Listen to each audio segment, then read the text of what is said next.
بسم الله الرحمن الرحيم، اهلا وسهلا بكم. بالنسبه لاكتتاب بريميوم، عشان انا في كذا حد سالني وبعت لي، فدول طبعا على راسي من فوق. ويعني ايه، مشكورين جدا ان هم تواصلوا معايا. بس الفكره ان انا اللي اكتشفته مش كل الناس هتبقى زي بعض، ومش كل الناس هتنفع ليها نفس الاجابات او نفس الردود. وكل واحد مشتري بسعره معين، وفي ناس عملت متوسط في حقوق الاكتتاب، فمش كل الناس زي بعض. فانا قررت ان انا اعمل فيديو كامل وانزله هنا احسن، بحيث الناس كلها تستفاد منه. طيب السهم حاليا هو وصل معانا، يعني هو كان سهم اصلي فانقسم معانا الحق اكتتاب وسهم اصلي. السهم الاصلي طلع ويعتبر عمل قمة تانية، يعني بعد تعديل الاسعار فالسهم الاصلي طلع وعمل قمة تانية. طيب المشكلة حاليا في حق الاكتتاب. حق الاكتتاب هو اللي هبوط عنيف، يعني هو اللي مخسر الناس حاليا. حق الاكتتاب السهم الاصلي يعتبر لو انت اشتريته حتى من عند القمة دي، فيعتبر السهم وصل تاني للقمة دي. لو انت اشتريته من عند القاعدة او في الهبوط الاخير في اي شمعة من الشمعات دي، فالسهم برضو طلع، والمفروض ان هو كسبك في السهم الاصلي، لكن حاليا مخسرك في حق الاكتتاب. طيب نتوقع ايه للسهم؟ السهم الاصلي ممكن يبدأ يجني ارباح شوية، ممكن يمشي عرضي لحد ما يعني موضوع الاكتتاب يخلص. طب ايه التصرف الامثل لو انت خسران في حق الاكتتاب؟ حق الاكتتاب لو انت دخلت الاكتتاب بالسعر الحالي اللي هو عند هو السعر الحالي لحق الاكتتاب 10 مليم، وهتحط عليهم 10 قروش، هيبقى السعر عندك 110 اللي هو يمثل معانا عند الخط ده. تمام، فالسعر ده يعتبر كويس، يعني الى حد ما مقبول. فالفكرة ممكن السهم الاصلي بعد ما تنزل ليه حقوق الاكتتاب، ممكن بعد كده يعمل لنا هبوط زي ما احنا شايفين، ولازم ينزل معانا تحت القاعدة اللي هو عند كام، اللي هو عند 97 مليم من هنا. يعني السهم ممكن فيما بعد لازم ينزل معانا عند الارقام دي، لازم يكسر معانا القاعدة عشان يبقى كده خلص تصحيح.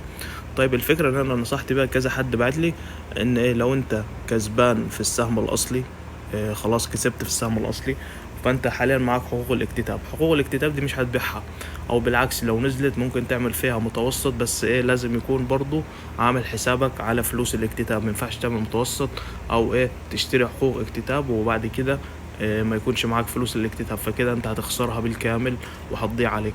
لازم يبقى انت تكون عامل حسابك ان انت ممكن تخش الاكتتاب لو الحقوق دي ما ارتفعتش. احنا ان شاء الله نتوقع ارتفاع في الحقوق، يعني نتوقع ان الاسبوع اللي جاي ممكن السهم الاصلي يبدأ يريح او يعمل يعني ارباح، واللي هيطلع ان شاء الله هو حقوق الاكتتاب. برضو مش اكيد، يعني عشان محدش يعتمد عليها ويشتريها وهو اصلا مش ناوي يخش الاكتتاب، فدي هتكون مخاطرة كبيرة طبعا.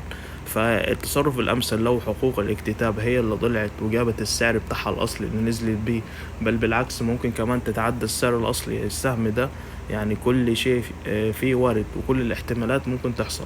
ممكن حقوق الاكتتاب تتعدى السعر الاصلي زي ما حصل كده في السهم الاصلي، وتبص تلاقي حقوق الاكتتاب هي اللي زادت الاسعار كمان اعلى بكتير.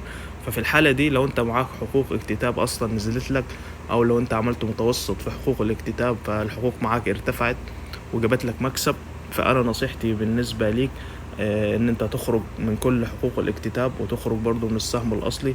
يعني انت تحسبها على بعض كده، هل الحكاية دي انت في النهاية قبل ما يخلص الاكتتاب انت طلعت خسران ولا كسبان؟ لو انت كسبان فيعني بنسبة 90%، انا بقترح لك ان انت تبيع كل الحقوق وتبيع كل السهم الاصلي، وما تخليش اي حاجة الا لو انت عايز تخوض تجربة اكتتاب مثلا اول مرة، عايز تجرب الحكاية دي واول مرة، يعني عندك شغف للاكتتاب، فممكن تخلي جزء بسيط تكتتب فيه، مفيش فيها مشكلة. احنا بنتكلم كوجهة نظر على السهم الاصلي فيما بعد. السهم الاصلي فيما بعد ان شاء الله هو في اتجاه صاعد، وخلص لينا رقم 1 في اتجاه صاعد قوي فيما بعد. فالسهم الاصلي فيما بعد هيكون صاعد وهيكون في اتجاه قوي.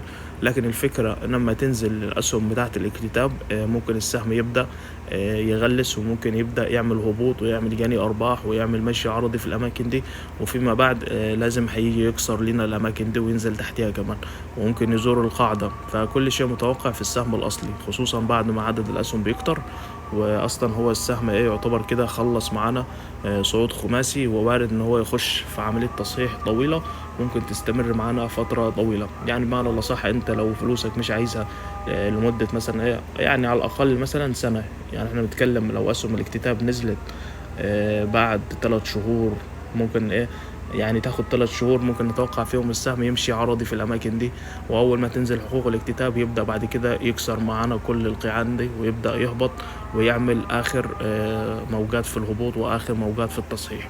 فأنت لو فلوسك مش عايزها لمدة طويلة، عايز يعني لمدة سنة مثلا 9 شهور، لو انت مش محتاجها لمدة سنة وانت عايز تكتتب وانت اشتريت حق الاكتتاب بسعر يعني السعر القليل خالص زي ما هو نازل في الايام دي، وحتى لو نزل اكتر ممكن انت تشتري برضو، بس يكون في نيتك ان انت تكتتب اهم شيء يعني.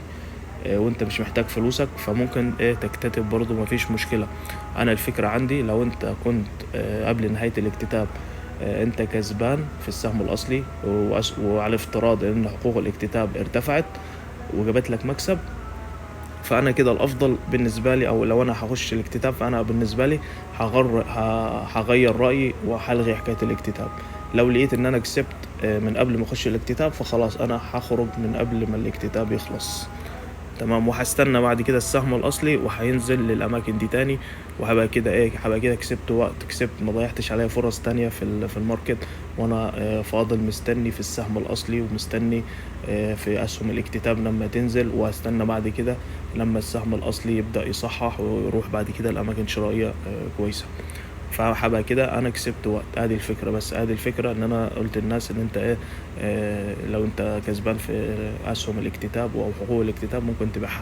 طيب لو اسهم الاكتتاب ما صعدتش، يعني وارد ان اسهم اللي هي حقوق الاكتتاب ما تصعدش، تفضل كده مريحة خالص ما تصعدش، وده اشك فيه. انا متوقع ان حقوق الاكتتاب تبدأ تصعد معانا. طيب لو ما صعدتش على أسوأ الظروف ان هي ما صعدتش، هل ان انت تخش الاكتتاب ولا تبيعهم في الاخر بخسارة كبيرة؟ لا، الافضل كده ان انت تخش الاكتتاب وتخش تكتتب في السهم. ليه الفكرة دي؟ لان السهم على المدى الطويل هو ان شاء الله صاعد وهيعمل قمم تانية ولسه هيصعد تاني صعود عنيف، تمام. دي الفكرة. فانت هتبيعهم بخسارة في حين ان انت ممكن هتسيبهم سنة سنة ونص في الحدود دي، وبعد كده هيقولك بأسعار أعلى وهتبيعهم بأسعار أعلى.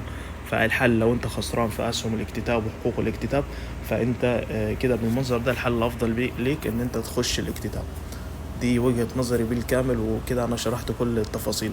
انت كسبان في الحقوق كسبان في الاسهم الاصلية قبل الاكتتاب ممكن تبيع الاسهم وتبيع الحقوق، تمام. لا، ليك نفسك خسران والحقوق الاكتتاب ما طلعتش، فالافضل كده انك تخش الاكتتاب، ويستحسن كمان لو اشتريت حقوق تانية بالسعر المنخفض الحالي او لو كمان انخفضت تاني، تمام.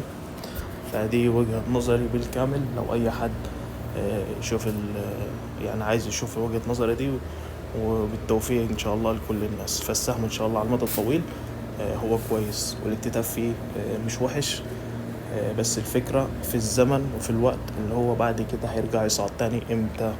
دي كل الحكاية، وشكرا جزيلا ويومكم سعيد.